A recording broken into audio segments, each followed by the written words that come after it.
പ്രത്യേക പാർലമെന്റ് സമ്മേളനം വേണമെന്നും പറഞ്ഞ് കോൺഗ്രസുകാരും രാഹുൽ ഗാന്ധിയും ഇന്ത്യ മുന്നണിയുമൊക്കെ നടക്കാൻ തുടങ്ങിയിട്ട് കുറേ ദിവസമായി. ഇന്ത്യ മുന്നണിയുടെ കേരളത്തിലെ ഏക വിദ്യാഭ്യാസമുള്ള പാർലമെന്റേറിയനായ ജോൺ ബ്രിട്ടാസ് പറയുന്ന കേട്ടിട്ടില്ലേ, ഞങ്ങൾക്ക് കുറച്ച് ചോദ്യങ്ങൾ ചോദിക്കാനുണ്ട്, അതുകൊണ്ട് പ്രത്യേക പാർലമെന്റ് സമ്മേളനം വിളിച്ചേ ഒക്കൂ എന്ന്. ചോദ്യങ്ങൾ എഴുതി കെട്ടുകെട്ടുകളാക്കി കക്ഷത്തിൽ വെച്ച് നടക്കാൻ തുടങ്ങിയിട്ട് കുറേ ദിവസമായി.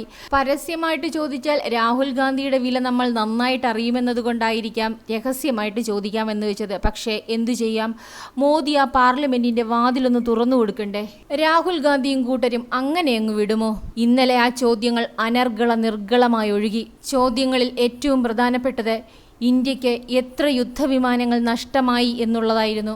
ആ ചോദ്യങ്ങൾ കേട്ട് ഇന്ത്യയിലെ ജനങ്ങൾ അന്തം വിട്ട് കുന്തം വിഴുങ്ങിയിരുന്നു. അയ്യോ, ഇത്രയും ബുദ്ധിപരമായ ചോദ്യങ്ങളൊക്കെ കയ്യിലിരുന്നിട്ടാണോ ഇതൊക്കെ എഴുതി കക്ഷത്തിൽ വെച്ചുകൊണ്ട് പാർലമെന്റ് തുറന്നു വിട്ടാൻ വേണ്ടി ബഹളവും വെച്ച് നടന്നത്?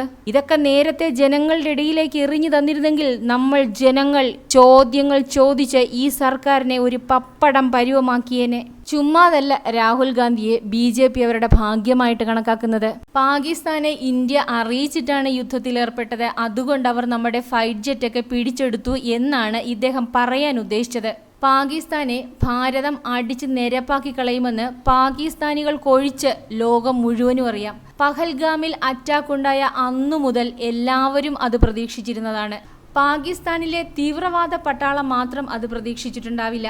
കാരണം കാലങ്ങളായിട്ട് നമ്മളെ ഈ മതതീവ്രവാദികൾ വന്ന് ആക്രമിക്കുമ്പോഴും നമ്മൾ മതതീവ്രവാദമല്ല, അത് വേറെ ആരോ എന്തൊക്കെയോ എങ്ങനെയൊക്കെയോ ഭായി ബഹൻ ഭായി ബന്ധങ്ങളൊക്കെ പറഞ്ഞുകൊണ്ട് കൂടുതൽ പ്രോത്സാഹനം നൽകി വിടുകയാണ് ചെയ്തിരുന്നത്.